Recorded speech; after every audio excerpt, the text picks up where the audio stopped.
Saludos y bendiciones a cada uno de ustedes. Les agradezco una vez más que me estén acompañando para el estudio de la palabra en este día. Vamos a comenzar una nueva serie que está basada en el libro de Primera de Tesalonicenses. Y para esto voy a leer yo de la Biblia de las Américas este pasaje que dice así. Primera de Tesalonicenses capítulo 1 versículos del 1 al 10. Pablo, Silvano y Timoteo, a la iglesia de los tesalonicenses en Dios Padre y en el Señor Jesucristo, gracia a ustedes y paz.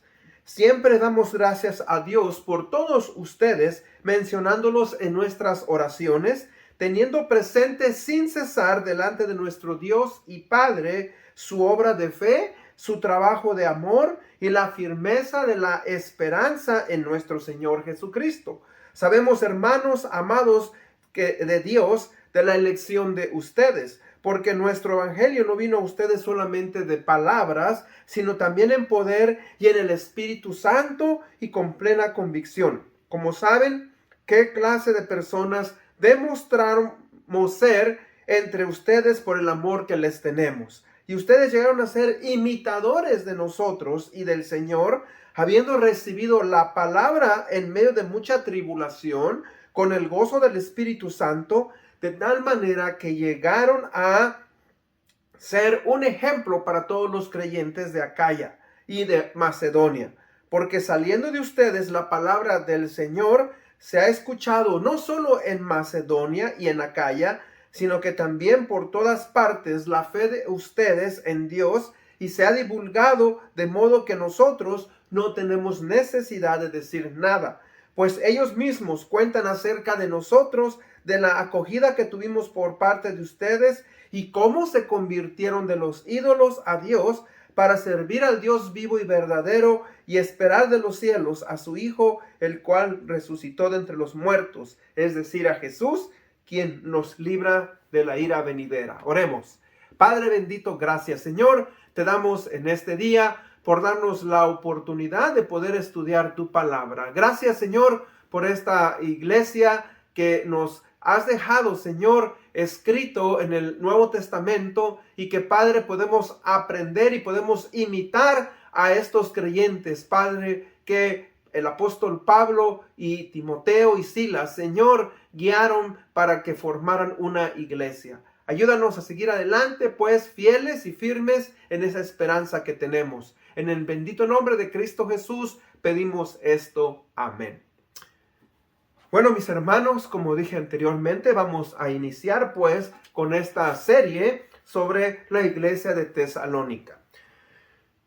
Cuando yo salgo a algún lugar, a algún lugar público, usualmente me gusta observar a las personas, me gusta observar el lugar en donde yo estoy, porque fíjese que cada una de las personas, de los individuos que yo observo, cada uno tiene su personalidad, cada uno tiene sus valores, su cultura, y eso, ¿verdad? Obviamente hace de cada individuo, de una persona, algo especial y algo diferente. Y de la misma manera, cada iglesia tiene su personalidad, tiene sus valores, tiene su cultura, y eso hace que cada iglesia sea de precioso valor ante los ojos de Dios. Algunas iglesias se concentran en el evangelismo y discipulado. Otras iglesias se concentran, ¿verdad?, en ayudar a los pobres. Otras se concentran en la alabanza. Y cada una de las iglesias, obviamente,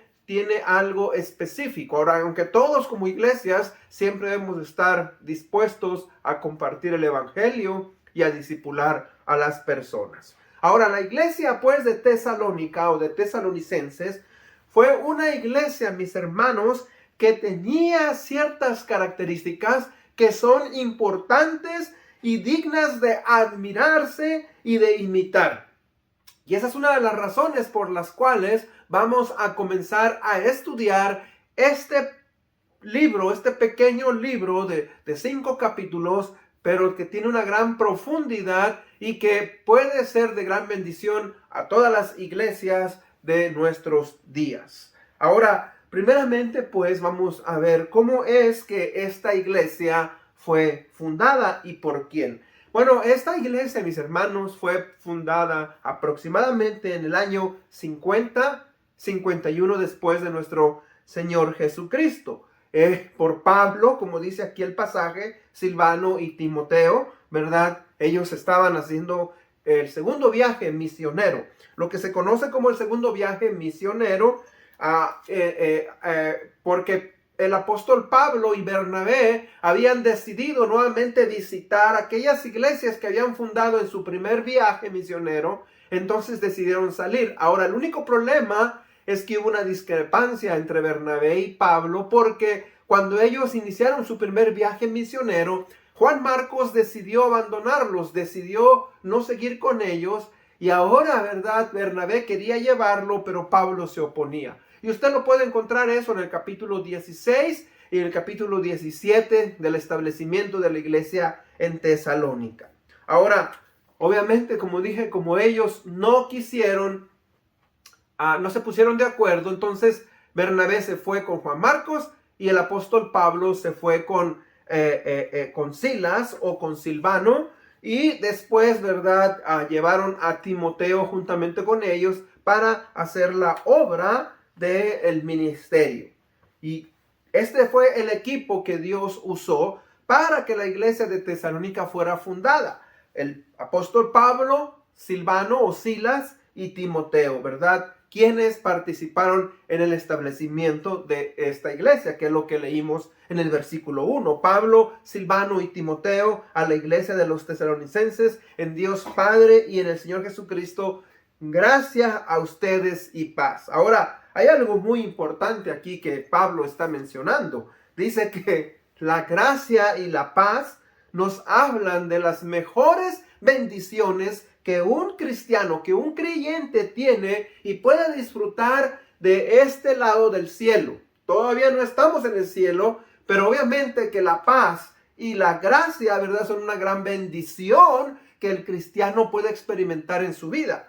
Ahora, la gracia, recuerde, es el favor inmerecido de Dios en cada aspecto de nuestras vidas. Yo lo uso como la aprobación divina. Cuando la gracia de Dios está en una persona, la aprobación de Dios está en ese individuo para que vaya adelante y haga el ministerio de la obra. Ahora, la paz. La paz es obviamente, mis hermanos, la quietud imperturbable que un cristiano, que un individuo recibe durante aquellas circunstancias negativas en la vida.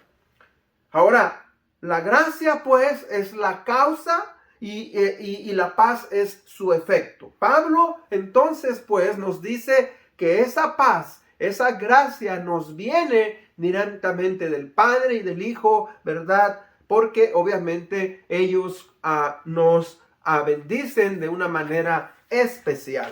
Ahora seguimos con el punto entonces número 1. El punto número 1, mis hermanos, vamos a ver 3 características de la iglesia de tesalonicenses por las que Pablo da gracias. Y para esto vemos los versículos 2 y 3. Dice, siempre damos gracias a Dios por todos ustedes, mencionándolos en nuestras oraciones, teniendo presente sin cesar delante de nuestro Dios y Padre de nuestro Señor Jesucristo, dice, su obra de fe, su trabajo de amor y la firmeza de la esperanza en nuestro Señor Jesucristo. Entonces, aquí, mis hermanos, vemos pues que 3 cosas que son importantes y que nosotros también como cristianos y como iglesia deberíamos de imitar, y que ellos obviamente en un poco tiempo, mis hermanos, pudieron tomar y pudieron llevar a cabo. Ahora, recuerden, si usted va a Hechos 16 y Hechos 17, usted se va a dar cuenta que después, en Hechos 16, Pablo está con Silas, están en la cárcel en Filipos y están cantando himnos. Y bueno, ellos son soltados y de ahí van a predicar a ciertas partes de Iconio y de Listra, y entonces aquí es donde llegan a Tesalónica. y ahí es donde ellos fundan la iglesia. Ahora, en el pasaje que dice ahí, dice que ellos estuvieron aproximadamente por 3 días o 3 días de reposo. O sea que se cree, mis hermanos, que ellos estuvieron no más de un mes, no más de 4 semanas para fundar esta iglesia. Y eso es lo sorprendente. Lo sorprendente y lo maravilloso del plan de Dios es que en solamente un mes ellos pudieron fundar esta pequeña iglesia, y ellos están dando gracias pues a Dios porque estos hermanos desarrollaron 3 características. Primeramente dice su obra de fe. O sea que aquí podemos ver primeramente, ¿verdad?, que por medio del poder del Espíritu Santo creyeron en el mensaje del evangelio. O sea que ellos, ¿verdad?, al recibir el evangelio del Señor Jesucristo, formaron una iglesia y que inmediatamente, fíjense, se forjó y tuvo una vida de acción por medio de la fe que ellos recibieron. Y esta fe, mis hermanos, es una fe importante porque así como todo creyente, ¿verdad?, pone su fe en acción, esa fe nos ayuda, ¿verdad?, a continuar adelante y a crecer en nuestra relación con Cristo, ¿verdad? Entonces, el cristiano tiene que demostrar que esa fe que él ha recibido es una fe viva. Cuando digo viva, no solamente es algo que uno expresa, pero es una fe, mis hermanos, que uno lleva a la acción. Por eso Pablo está sorprendido y Pablo está feliz, ¿verdad? Porque ellos, mis hermanos, están demostrando de una manera palpable, de una manera visible, esa fe que ellos profesaron tener en el Señor Jesucristo. De hecho, fíjense que en el libro de Efesios capítulo 2, 10, leo yo de la Nueva Versión Internacional, dice: porque somos hechura de Dios, creados en Cristo Jesús, para buenas obras, las cuales Dios dispuso de antemano a fin de que las pongamos en práctica. O sea, este pasaje nos está diciendo que Dios había ya decretado desde antes de la fundación del mundo que todo aquel cristiano, todo aquel que conoce al Señor Jesucristo, obviamente, mis hermanos, llevara a cabo esas obras de fe puestas, ¿verdad?, en acción para honrar a Dios. Entonces, él está admirado de su obra de fe. Después dice su trabajo de amor. Su trabajo de amor. Dice en el capítulo 2 y 3, su obra de fe y su trabajo de amor. Cuando hablamos aquí trabajo de amor, fíjense que aquí podemos ver, mis hermanos, la motivación. O sea, la razón por la cual ellos empezaron a funcionar, empezaron a trabajar inmediatamente. Obviamente, fíjense, la motivación es el amor que ellos tenían al Señor Jesucristo. O sea, que ellos sabían y conocían que la mejor manera de mostrar ese amor que ellos habían manifestado al Señor Jesucristo era sirviendo a los hermanos de la iglesia y obviamente a la comunidad en la cual ellos vivían. Y también dice, ¿verdad?, su firmeza en la esperanza.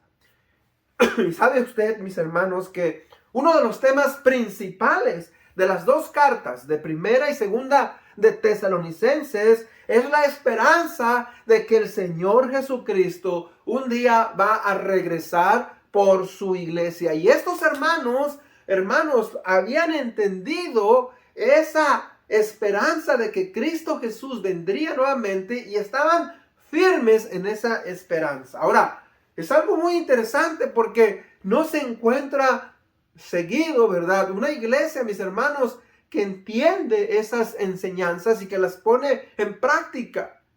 Toma tiempo, y esta iglesia, obviamente, el poder del Espíritu Santo, mis hermanos, les había infundido, ¿verdad?, ese conocimiento, y ellos estaban, obviamente, firmes y trabajando en la obra del Señor. Esa es la razón, fíjense, por la cual nosotros, aún el día de hoy, seguimos firmes. ¿Por qué? porque tenemos una esperanza. Sabemos que Cristo Jesús viene un día nuevamente para llevarnos, ¿verdad?, para estar con Él eternamente, o ya sea que nosotros vayamos y tenemos la esperanza de que vamos a estar con Él eternamente. Por eso, mis hermanos, la iglesia de Tesalónica es una iglesia digna de imitar. Es una iglesia que todos nosotros como cristianos debemos, ¿verdad?, de seguir adelante. Ahora, punto número 2. En el punto número 2, mis hermanos, vamos a ver la seguridad de la elección del creyente. ¿Ok? Cuando uno recibe al Señor Jesucristo, una de las dudas más comunes en el creyente, es la seguridad de su salvación. ¿Por qué? O sea que al comienzo de la vida cristiana, la lucha con la vieja naturaleza y la nueva naturaleza es más constante y es más, uno está más consciente de ella. Estamos constantemente, ¿verdad?, peleando, estamos constantemente, cuando digo peleando, en esa batalla entre la naturaleza pecadora, la naturaleza espiritual. Perdón.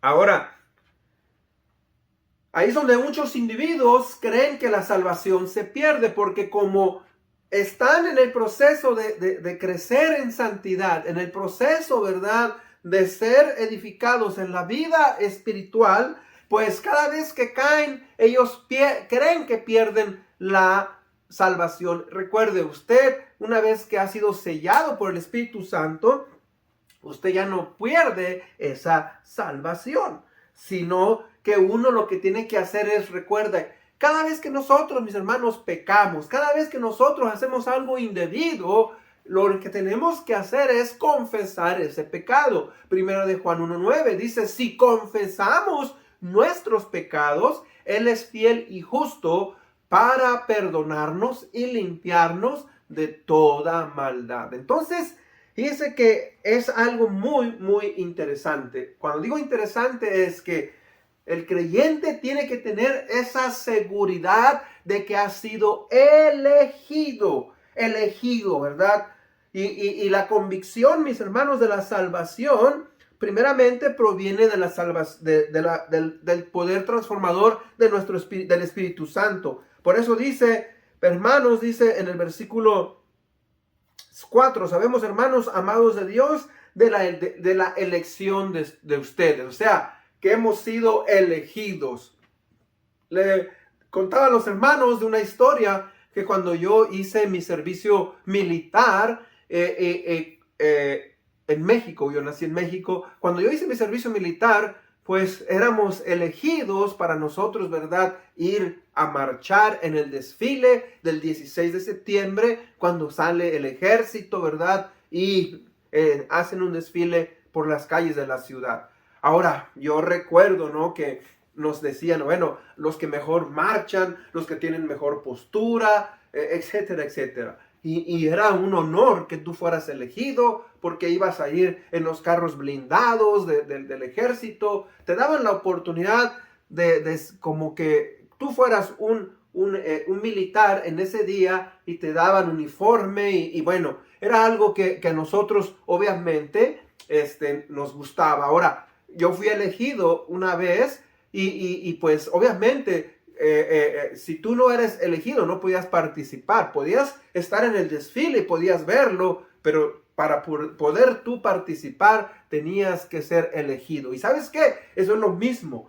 Todos nosotros, mis hermanos, hemos sido elegidos por Dios. Y en este caso vemos pues que nuestro Dios, ¿verdad?, ha hecho una elección específica para cada uno de los creyentes.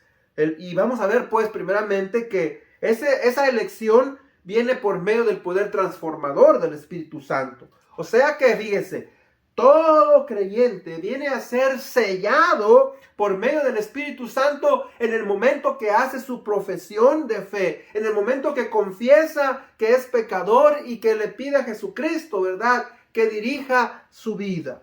En Efesios 1:13 dice, en él también ustedes, después de escuchar el mensaje de la verdad, el evangelio de su salvación y habiendo creído fueron sellados con él, en él, con el Espíritu Santo de la promesa. O sea, dice cómo es que el Espíritu Santo, cuando dice ahí, fuimos sellados, mis hermanos, esto significa que el Espíritu Santo viene a morar en el creyente, ¿verdad? En el momento de que él hace esa profesión de fe, y el Espíritu Santo asegura y preserva su salvación eterna. Por eso es, ¿verdad?, tan esencial esa elección, la seguridad de la elección.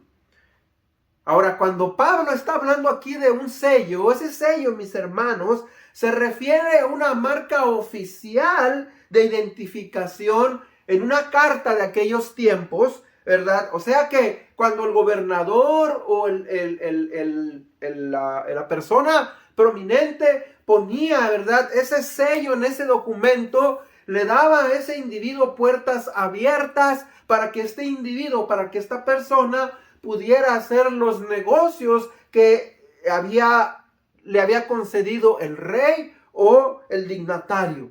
Y es lo mismo que Pablo está diciendo. Nosotros, mis hermanos, somos sellados, o sea, tenemos esa aprobación divina y hemos sido elegidos para continuar adelante y ser, ¿verdad?, personas que ahora vivimos de una manera diferente. Y ahora, mis hermanos, tenemos que seguir adelante en esa elección.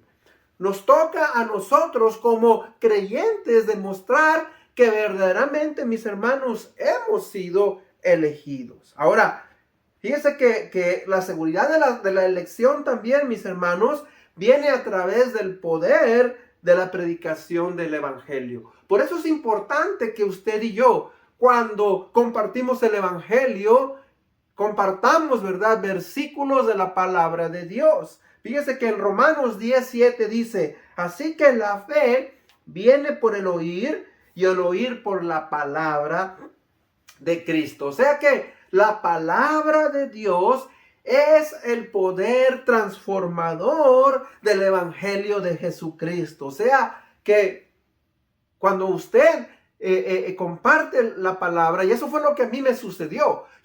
Cuando a mí me dieron el evangelio, me compartieron, por ejemplo, Romanos 3:23. Dice, Romanos 3:23 dice, por cuanto todos pecaron, están destituidos de la gloria de Dios. Y luego Romanos 6:23, ¿verdad?, nos dice que la paga del pecado es muerte, mas la dádiva de Dios es vida eterna en Cristo Jesús. Entonces, primeramente, la palabra me confrontó de que yo, ¿verdad?, era un pecador, pero también me dio la esperanza de que Cristo Jesús, ¿verdad?, a través de su muerte, Él me podía dar vida eterna. Y fíjense que ese es el poder, ¿verdad?, de la predicación del evangelio.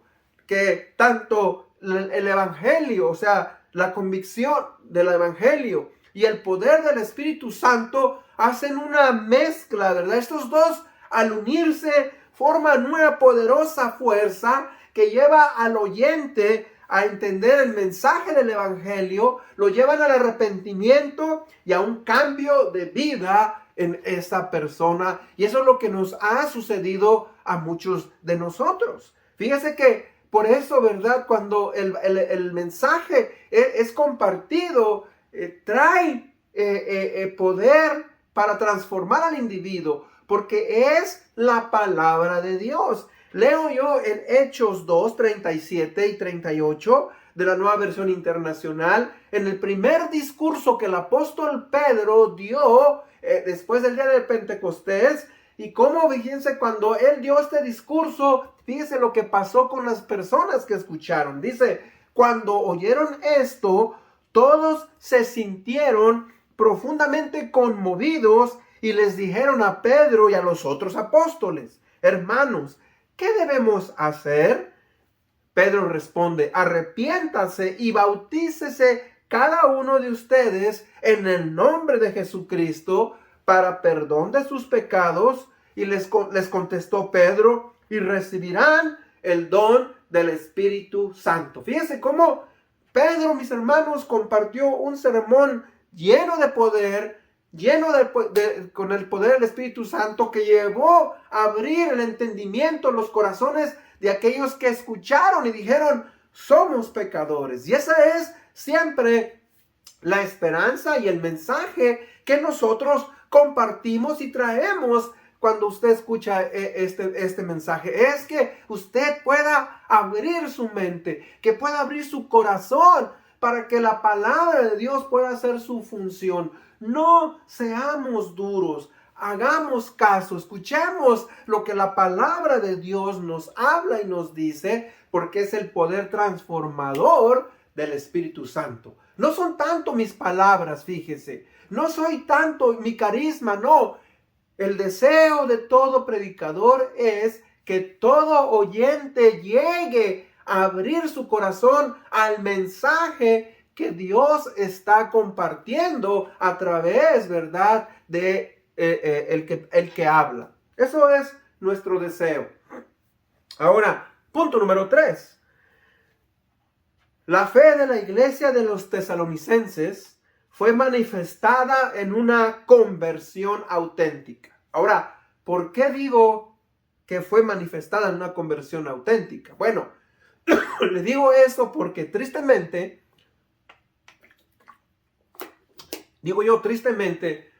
mucha gente profesa haber recibido al Señor Jesucristo. Mucha gente profesa, ¿verdad?, que ha entendido el mensaje del Evangelio, pero en realidad no lo han entendido. Y es importante, ¿verdad?, que uno entienda esto. O sea que la conversión de estos individuos, la verdadera conversión de una persona, lo lleva al arrepentimiento de varias cosas, de su estilo de vida, al arrepentimiento, ¿verdad?, de la idolatría, al arrepentimiento, ¿verdad?, de vivir una vida para mí mismo, etcétera, etcétera. En este caso, si usted observa, dice en el versículo 9, pues ellos mismos cuentan acerca de nosotros, de la acogida que tuvimos de parte de ustedes y de cómo se convirtieron de los ídolos a Dios para servir al Dios vivo y verdadero. O sea que vemos, mis hermanos,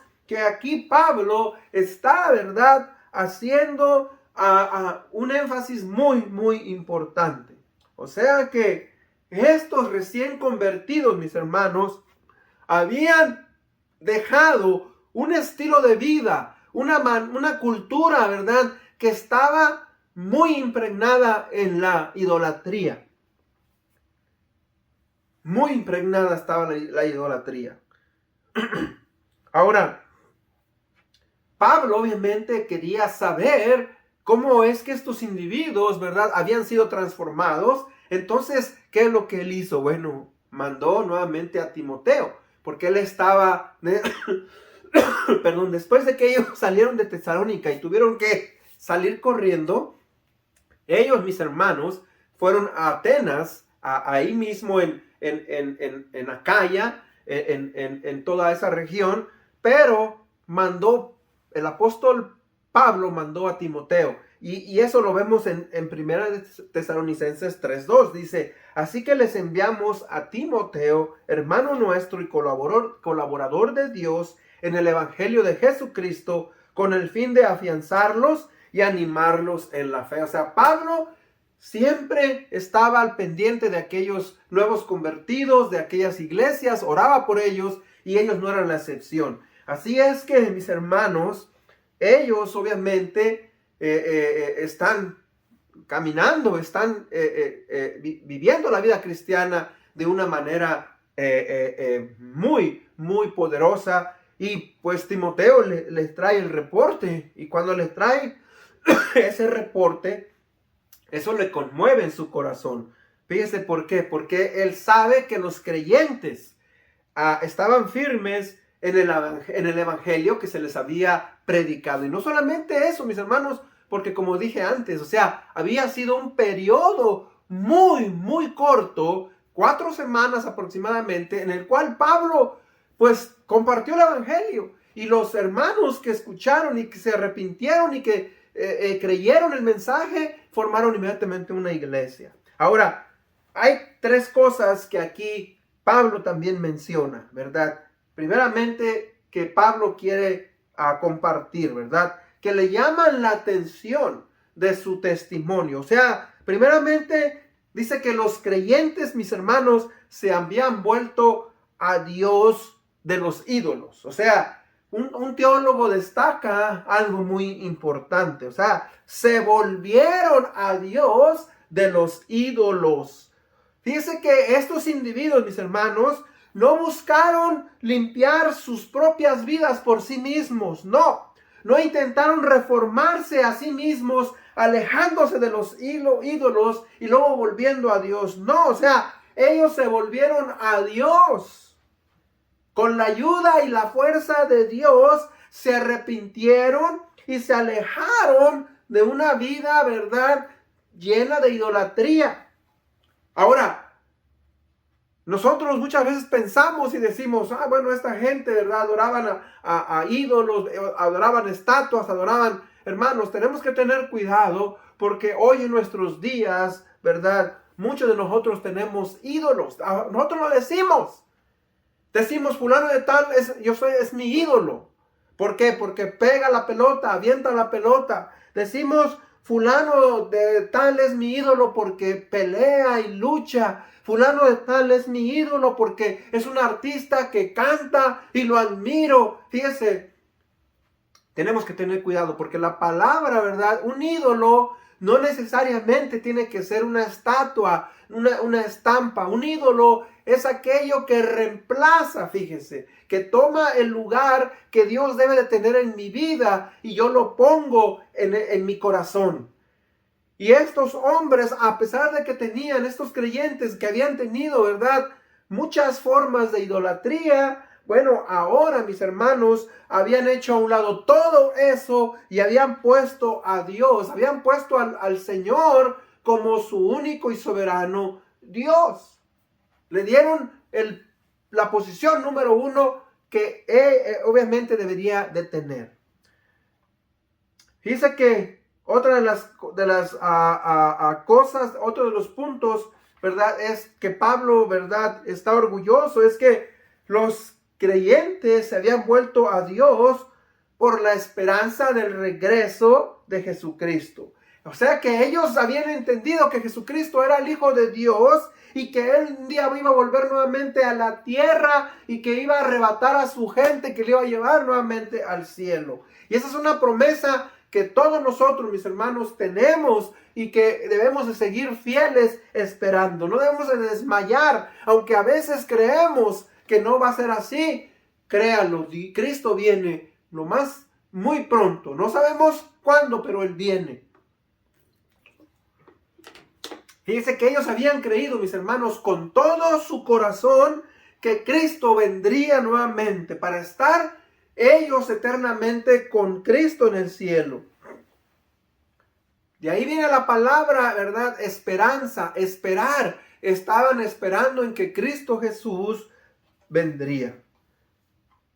Y número 3, los creyentes se habían vuelto a Dios para escapar de la ira de Dios. Es lo que nos dice el versículo 10. Y esperar de los cielos a su Hijo, el cual resucitó de entre los muertos, es decir, a Jesús, quien nos libra de la ira venidera. O sea que este pasaje, mis hermanos, nos está diciendo que un día la ira de Dios va a ser derramada en este mundo. Pero que si una persona tiene a Jesucristo como su Señor y Salvador, que si una persona, mis hermanos, camina con Dios y le honra y le glorifica, no va a recibir su ira. Si el Señor mismo lo dice, ¿verdad? El Señor no retarda su promesa, según algunos la tienen por tardanza, sino que Él es paciente para con todos, no queriendo que ninguno perezca, sino que todos procedan al arrepentimiento. 1 Pedro 3:9. Si es que eso es algo muy interesante, algo muy importante, ¿verdad? Estamos también nosotros confiando que Cristo Jesús, ¿verdad?, viene por nosotros para que estemos con Él eternamente. En conclusión, ¿qué podemos, mis hermanos, entonces aplicar en nuestras vidas de esta enseñanza? Bueno, recuerde, la iglesia de Tesalónica, mis hermanos, es una iglesia que es digna de imitar. Así como ellos mostraron su fe, recibieron la predicación de Pablo, Silas y Timoteo, aunque fíjese que fue por un tiempo muy corto, ellos estuvieron, mis hermanos, dispuestos a abrir sus corazones y fueron, mis hermanos, receptores de esa fe que los llevó a tener amor por Cristo y a tener esperanza. La iglesia, pues, mis hermanos, de Tesalónica es una iglesia, mis hermanos, que nos habla de personas que se comprometieron con el Señor.